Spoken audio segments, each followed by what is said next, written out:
Welcome friends, मैं हूं Dilip Gangwar. Advantage क्या है? एरे टाइप्ड होते हैं, एरे स्ट्रिक्टली टाइप्ड होते हैं। इस टाइप का बनाया है, अगर आपने बनाया है integer array, you can not put here a float value, तो आपको फिर फ्लोट बनाना पड़ेगा। अगर आपने एरे इंटीजर बनाया है तो आप यहाँ पे स्ट्रिंग वैल्यू नहीं डाल सकते, पहली चीज।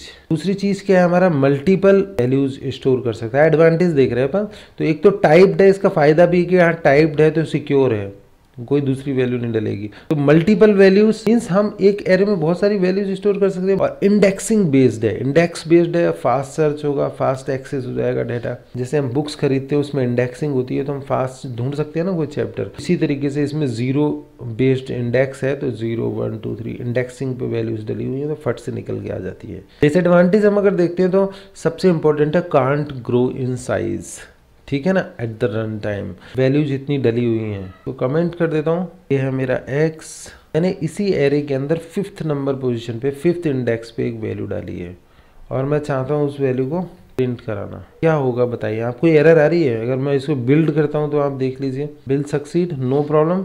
अब अपन रन कराएं इसको।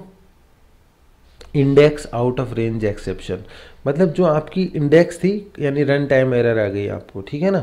इनको एक्सेप्शंस बोलते हैं, आप आगे के चैप्टर्स में देखेंगे। एक्सेप्शन हमारी किस लिए आई है? क्योंकि हमने आउट ऑफ रेंज इंडेक्स को यूज़ किया है।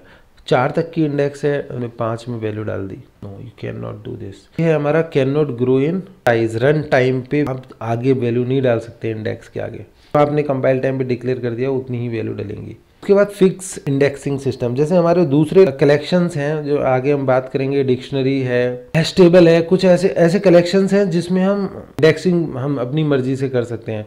चाहे हम एक इंटीजर वैल्यू की इंडेक्सिंग को चाहे नेम वाइज कर सकते हैं, कैरेक्टर वाइज इंडेक्सिंग कर सकते हैं, ABCD ऐसे कुछ भी, कहाँ से स्टार्ट करना है कहाँ खत्म करना है। यहाँ पे क्या है, डिसएडवांटेज क्या है कि वो इंडेक्सिंग इंटीग्रल बेस्ड है, ठीक है ना, तो आपको जो जीरो बेस्ड इंडेक्सिंग है वही यूज करनी होगी। ये एडवांटेज और डिसएडवांटेज है हमारे। ऑल्टरनेटिव ऑफ एरेज, वैल्यूज का कलेक्शन हो रहा है एरे में, ऐसे ही बहुत सारे कलेक्शंस क्लासेस हैं हमारी। एरे लिस्ट है, स्टैक है, क्यू है। एरे लिस्ट इसका अपग्रेडेड चीज़ें जो एरे में डिसएडवांटेज हैं वो इसमें खत्म हो जाते हैं। स्टैक है, क्यू है, सॉर्टेड लिस्ट है, डिक्शनरी, ये सभी हम एक एक वीडियोज में मैं आपको बताऊंगा। जो दूसरी कलेक्शन क्लासेस हैं वो इसके ऑल्टरनेटिव्स हैं, हम उनको भी यूज़ कर सकते हैं जो हमें पसंद आता है, जो हमारी ज़रूरत के हिसाब से सूट होता है। जैसी हम वेबसाइट या सॉफ्टवेयर बना रहे हैं, जैसा सूट करता है वैसा हम यूज़ कर सकते हैं। तो एरे का आप पक्का नेक्स्ट पार्ट जरूर देखिए। एरे के बहुत सारे मेथड्स हैं एरे क्लास के, वो भी हम देखेंगे। प्रैक्टिस करते रहिए। ओके।